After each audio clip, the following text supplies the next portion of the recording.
Hello there and welcome to the channel. We're out in the garage today working on some hard baits, doing some cleanup.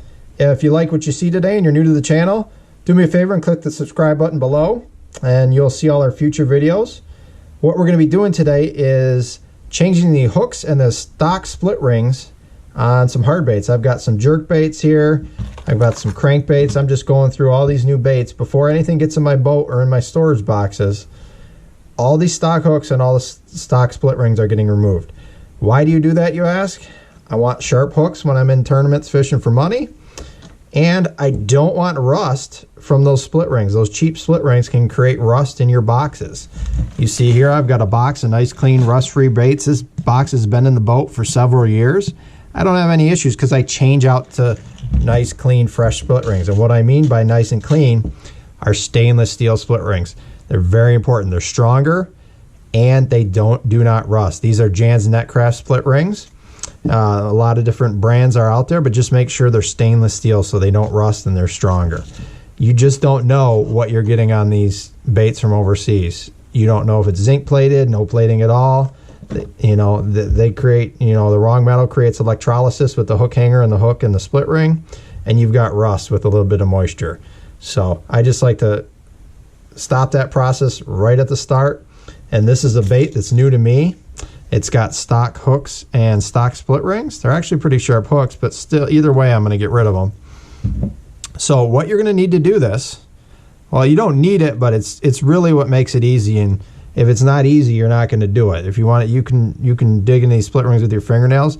But if you have a pair of good split ring pliers, it makes the job a lot easier, and you're actually going to go through and do it. I've got a lot of work here ahead of me today, cleaning all these up. I wouldn't be doing it without these split ring pliers. So I'm very diligent about it for the rust factor alone. So these pliers make it a lot easier for me to keep up with all the baits.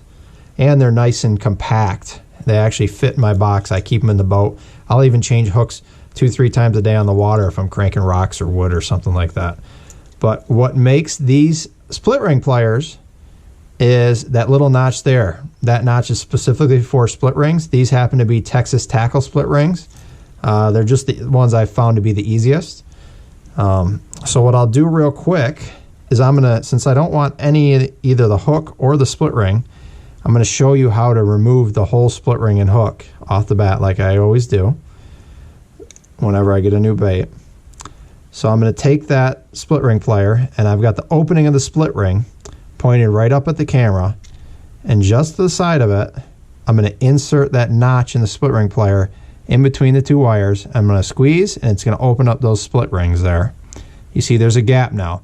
Now I'm going to twist and push, and now I've got that hook hanger and that jerk bait is on the inside of those split rings. I've popped it through there, and then just one quick rotation.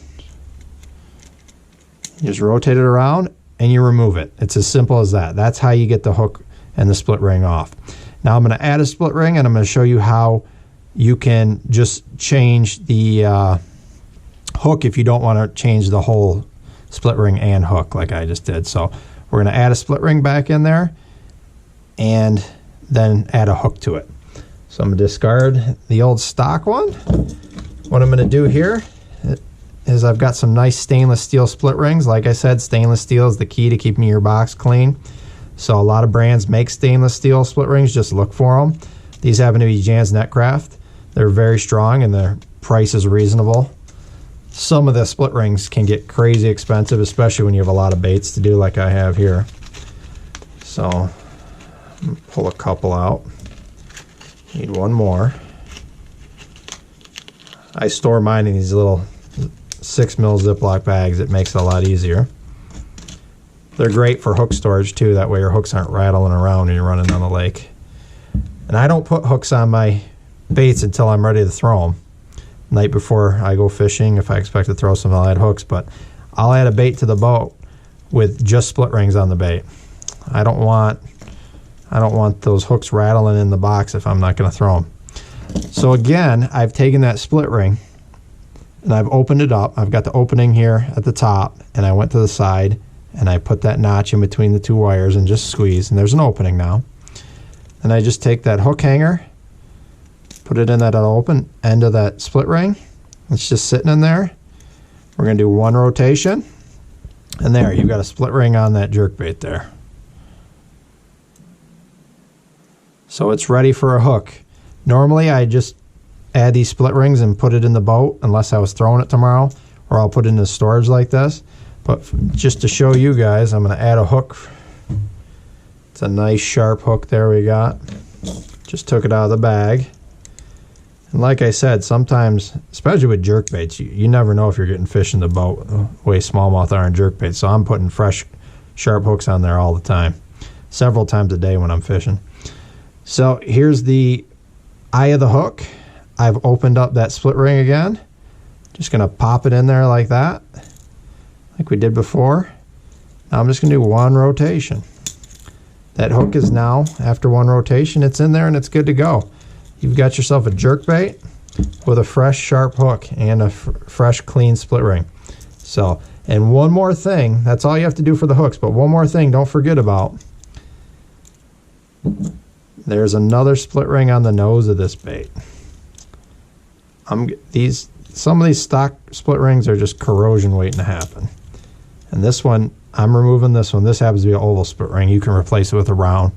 It doesn't hinder the performance too much, or at all for that matter. Now this split ring, I can tell while I'm removing it, it's just not nearly as strong as the ones I'm replacing it with. You can see just from moving it, it's twisted up and it's bent. That's not what you want to have connected to, you know, your winning fish in a tournament. You want some nice, strong stainless steel.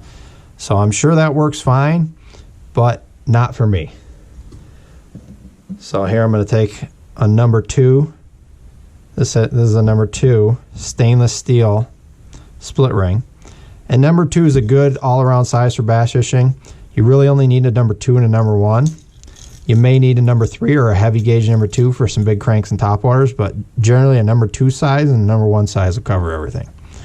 So this is a 4-inch jerkbait we're putting number 2 split rings on. So for the eye, I'm going to do it the same way and just pop it on. That way I've got a nice clean split ring. I don't have to worry about rust on this nice clean bait. So that's how you do it. As you can see here, I got a lot of baits to get to today. I'm not going to show you that, but I just wanted to show you how to do it real quick. Show you these pliers. These pliers are a lifesaver when it comes to changing split rings and hooks. Again, these are Texas Tackle. They've got them at a lot of tackle stores, so just take a look for them. If you liked what you saw today, do me a favor and click the subscribe button below, and you'll see all my future videos. Thanks for watching, and we'll see you in the water.